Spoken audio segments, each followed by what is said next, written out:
এক বনে বাস করত একটি বাঁদর। তার নাম ছিল নন্টে। তার পরিবারে কেউ ছিল না, তবে তার একজন বন্ধু ছিল, তার নাম ছিল ফন্টে। তারা দুজনে বনের এদিকে ওদিকে ঘুরে বেড়াতো সারাদিন।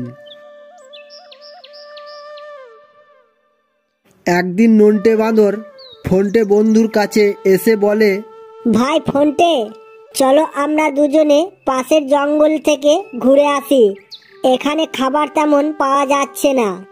তার নন্টের এই প্রস্তাবে ফন্টেও রাজি হয়ে যায়। পরের দিন তারা বেরিয়ে পড়ে এবং বেশ কিছু দূর হাঁটার পর ফন্টে বলে ওঠে, ভাই নন্টে, ওটা কি আসছে গো? মনে তো হচ্ছে ভাল্লুক হবে, তাই না? তখন নন্টে বাঁদর বলে, হ্যাঁ বন্ধু, তুমি ঠিক বলেছ, ওই যে ভাল্লুক। তবে তুমি ভয় পেও না, আমি একটা উপায় বের করছি।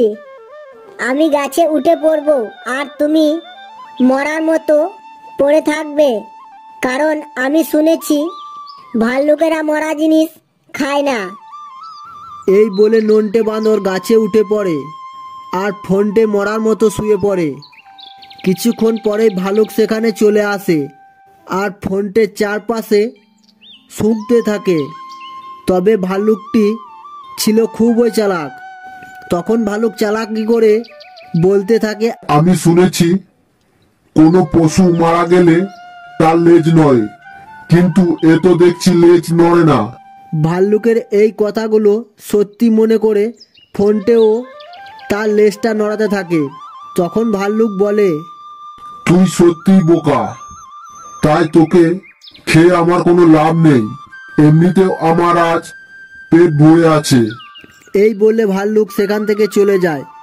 তারপর নন্টে বাঁদর গাছ থেকে নেমে এসে ফন্টেকে বলে, বন্ধু, তোমার আজ কপাল সত্যি ভালো, তাই তুমি আজ বেঁচে গেলে এবারের মতো। আর এমনিতে তুমি খুব বোকা, তা না হলে ভাল্লুকের কথায় লেজ নাড়ো? তুমি জানো না, কোনো মরা প্রাণী লেজ নড়াচড়া করতে পারে না। ফন্টে নিজের বোকামির জন্য একটু লজ্জিত হয়। তারপর তারা সেখান থেকে চলে যায়। তাহলে বন্ধুরা, এই গল্প থেকে এটাই শিক্ষা পেলাম যে পরিস্থিতি যতই কঠিন হোক না কেন, সর্বদা মাথা ঠান্ডা রেখে কাজ করা উচিত।